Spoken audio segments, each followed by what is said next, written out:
There were once two little girls who saw, or believed they saw, a thing in the forest. The girls were evacuees, sent away from the city by train with a large number of other children. They all had their names attached to their coats with safety pins, and they each carried little satchels of the regulation gas mask. They all had little woolen gloves attached to long tapes which went into their sleeves, through their coats and over their shoulders, where they hung like a pair of spare hands, like a scarecrow. Most also had wounds on their knees in varying stages of freshness and scabbiness. They were at the age when children fall, often on unprotected knees, like a disorderly dwarf regiment stomping along the platform.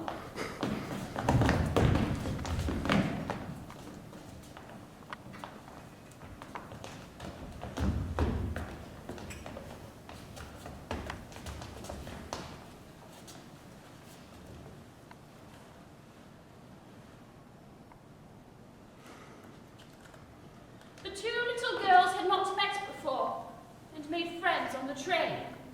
Their names were Hey, Primrose. Neither of them knew where they were going, nor how long the journey might take. A transparent paleness overtook them as they realized they did not even know why they were going away, since neither of their mothers had quite known how to explain the danger to them. How do you say to your child, "I am sending you away, because enemy bombs may fall out of the sky, because the streets of London may burn like forest fires of brick and timber, but I myself am staying here, in what I believe may be daily danger of burning, buried alive, gas, and ultimately perhaps a grey army rolling in tanks over the suburbs, or sailing submarines up our river, all guns blazing." And so the mothers behaved alike and explained Nothing. It was easy.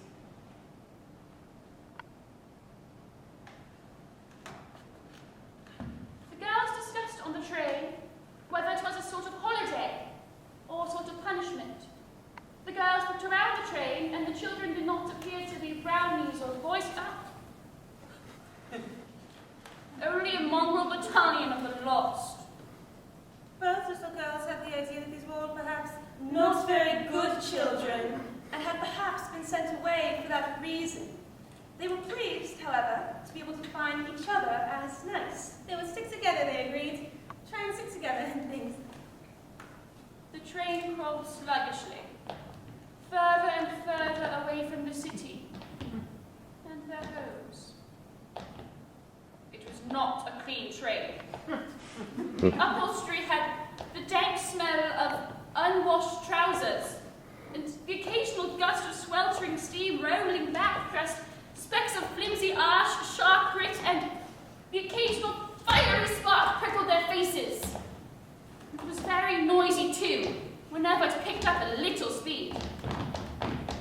The engine bellowed, and the invisible wheels underneath clicked rhythmically and monotonously. Tap, tap, tap, crash!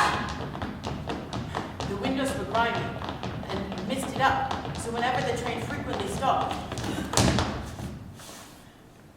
the children had to use their gloves to wipe little rounds through which they could peer at stations whose names were blacked out, whose platforms were empty of light.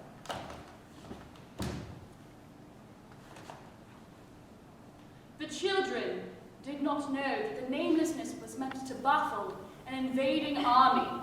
They felt, however, but did not speak it aloud, But the erasing was because of them. because they were not meant to know where they were going, or, like Hansel and Gretel, to find their way back. They did not speak to each other, and instead made the kind of conversation that children have about things they really dislike.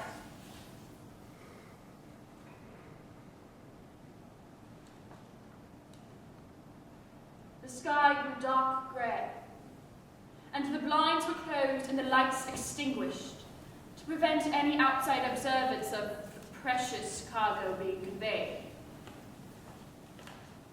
Each child was issued one shoddy grey blanket, military standard issue. The scratchy material suffocated their muffled breaths. Slowly, the children drifted into a shuddering sleep.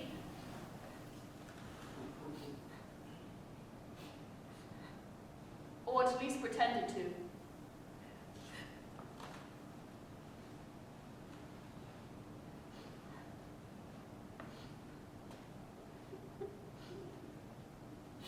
Everyone was tired and anxious and orphaned.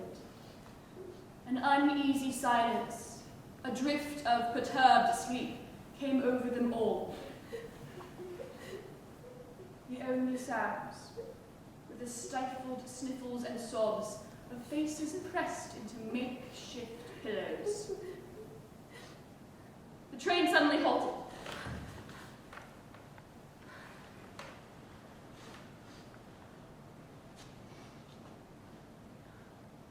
The children got out, lined up to queue, and marched onto a mud-colored bus. The drive was coarse and bumpy, snaking and slithering along the dirt roads made Penny and Primrose feel sick. Dark leaves and wooden arms scraped the middle sides, tearing into their ears until they came to another abrupt stop. They were temporarily pivoted into a margin that would serve as a hospital for long-term disabled. The children were told they'd be placed here until families could come to take them. Wouldn't it be wizard if we went to the same family? At least we'd have each other. It's like orphans. But why not? If we manage to stick together. The children were marched straight onto the terrace, but they were told they could play until lunchtime at precisely 12:30. Children those days were not closely watched and could come and go freely. It was not known how they would know when it was 12:30, but it was expected that they would somehow keep an eye on the time. The terrace seemed so vast to them and was indeed extensive. It was covered with a fine layer of dark gravel that was stained here and there bright green or invaded by mosses. Beyond, there was a crumbling stone staircase leading down into a lawn flanked by long flower beds. A gardener would have noticed the beginnings of neglect, but to these urban little girls, They saw a jungle. The wet tangled mass of stems and the wet vegetable smell becoming unignorable. Across the lawn they noticed a wicket gate, being devoured by once sculpted hedges now transformed into prickly brambles. And beyond the gate, there was a line of dense trees stretching endlessly into a forest. Let's go. Okay, but we needn't go far. No, I've never been in a forest. Nor me. Then there was a very small girl, one of the smallest, whose name she told everyone was Alice. with a Y she told those who could spare. She was barely out of nappies. No one seemed to be in charge of her, no other sibling. She had hardly managed to wash her tears came from her dimpled cheeks.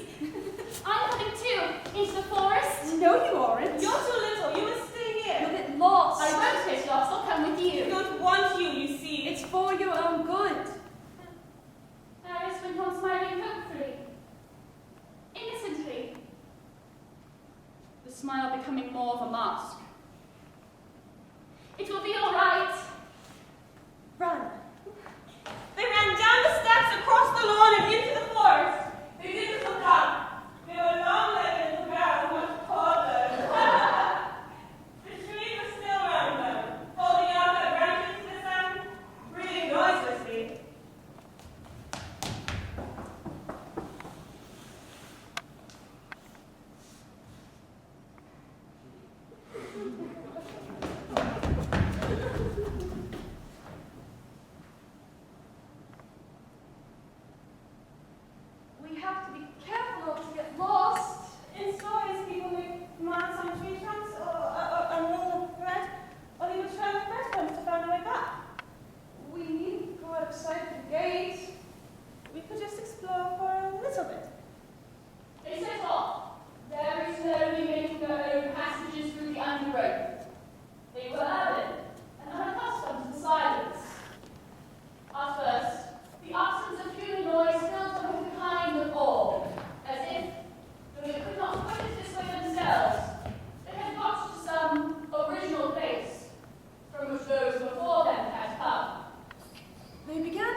rustling in dry leaves, rushes of movement in thickets.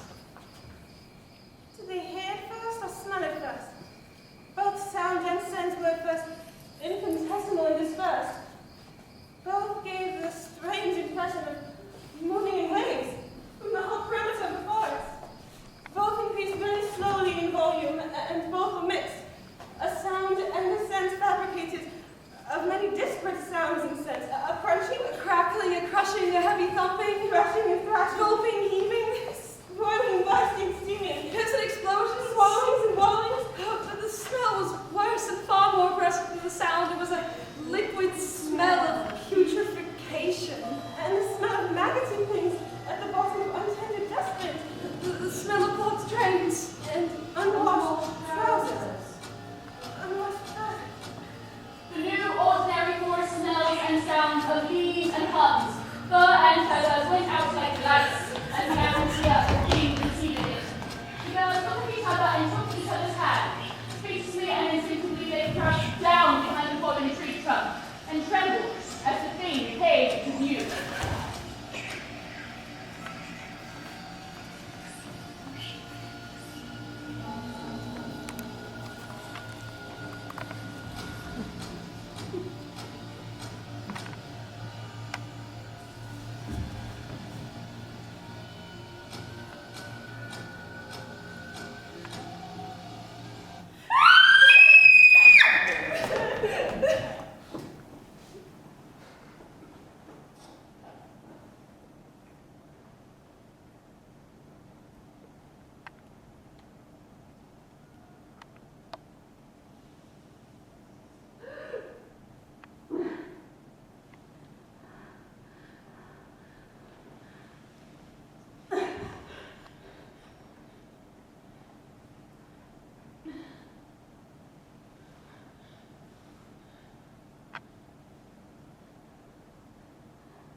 Kneeling in the moss and dead leaves, the girls put their arms about each other, trembling. They stood still and silent and stared together. Hand in hand they went back without looking behind them, afraid that the wicket gate, the lawn, the stone steps, the terrace of the great house would not be there. But the prickly brambles, the cracked stone and wet gravel remained unmoved. They let go of each other's hand and went back inside. They did not speak to each other again. The next day they were separated and placed with strange families. Their time in these families did not, in fact, last very long. But to them it seemed slow motion and endless. These families seemed like alien worlds into which they had strayed, not aware of the constructed physical or social rules. Afterwards, if they remembered the evacuation, it is as dreams are remembered, with mnemonics designed to claw backward fleets upon waking. They remembered waiting for a train, but you can remember that from anywhere. They remembered the smell of wet vegetables, but you can remember that from any time. They remembered the thing they had seen in the forest, the way you remember those very few dreams, almost all nightmares, that had the quality of life themselves, not a phantasm. They remembered too precise a stink, a shake, and a soughing which thrilled nerves in the cartilage. In the memory they felt they could not get out, but it was a real thing in a real place, They returned from evacuation like many evacuees. So early that they lived through wartime in the city. Bombardment, blitz, unearthly light and roaring. Holes in the world where the newly dead had been. Both lost their fathers. Primrose's father died very late on in the war, on a troop carrier sunk in the Far East. Penny's father was in the auxiliary fire service and died in a sheet of flame in the docks on the Thames, pumping evaporating water from a puny coil of hose. They found it hard after the war to remember these different men. The claspers of memory could not grip the drowned and burned. She thought she remembered her father, already grey, brushing ash off his boots. She thought she remembered him putting on his tin hat as he went out, She thought she remembered a quaver of fear in his face. and the muscles composing themselves into resolution. It was not much, but it was all they had left. After the war, their fates were similar and dissimilar. They were only children who now, Because of the war, lived in amputated, Unreal families. Penny became a recluse, quietly reading poetry, losing herself in a text for months. She eventually worked up the courage to attend university, where she studied developmental psychology and developed varicose veins and a fascination with children's imaginations. Primrose had little education. She was always being kept off school to look after other evacuees. She grew thin and turned mousy as she faded. She did this and that. She was a barmaid for a time, and then a shopkeep, hopping from place to place, progressively losing herself with age. The great house aged differently. During the years whilst the young girls became women, the grounds were handed over to the state, which turned it into a living museum, still inhabited by the flesh and blood descendants of those who had built it. The state demolished and renovated constantly to suit their fancy. Guided tours took place at regulated times. The bored and the curious peered at tired brocade drapery and the silver-framed photographs of wartime royalty, paying respects to their ancestors. In the room where the evacuees had taken their meals, the history of the house was displayed, on posters in glass cases, with helpful notices and opened copies of old diaries and records. There was a plaque honouring the dead of the house, a gardener, a chauffeur, and 2 sons. There were photographs of nurses pushing people in wheelchairs. But there was no mention of the evacuees, whose presence appeared to have been too brief to have left any trace. The 2 women met in this room on an autumn day in 1984. They had come with a group, walking and chattering few, and had lingered amongst the imagery and records. They prowled the room, each alone with her thoughts in opposite directions, without acknowledging each other's presence. They coincided because both of them at the same moment half saw a medieval-looking tapestry. It was a knight, on foot, in a forest, lifting up his sword to slay something. His armor and sword shone and glinted in such a way that it was impossible to see the thing being slain. This was because both in the tangled vegetation of the image and in the way the shadows had been rendered, the enemy, or victim, was being obscured. The notice describing the image was small and faded, forcing them to lean toward it, bringing each other's faces into view. Surprised, and then puzzled, they peered into each other's faces until a sudden pop of realization struck them both at the same time. Heavens! I could have died from fright! I could have wet my knickers.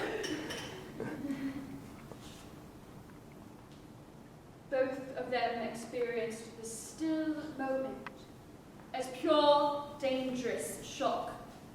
They stood there, legs trembling, knees knocking, and read the caption about the loathly worm, also known as the English worm. Tradition held that it had infested the countryside and had been killed multiple times throughout the house's lineage.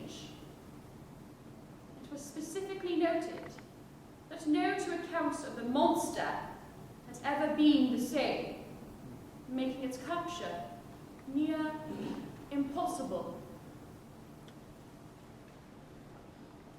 We saw that thing when we went to the forest. Yes, we did. We saw it.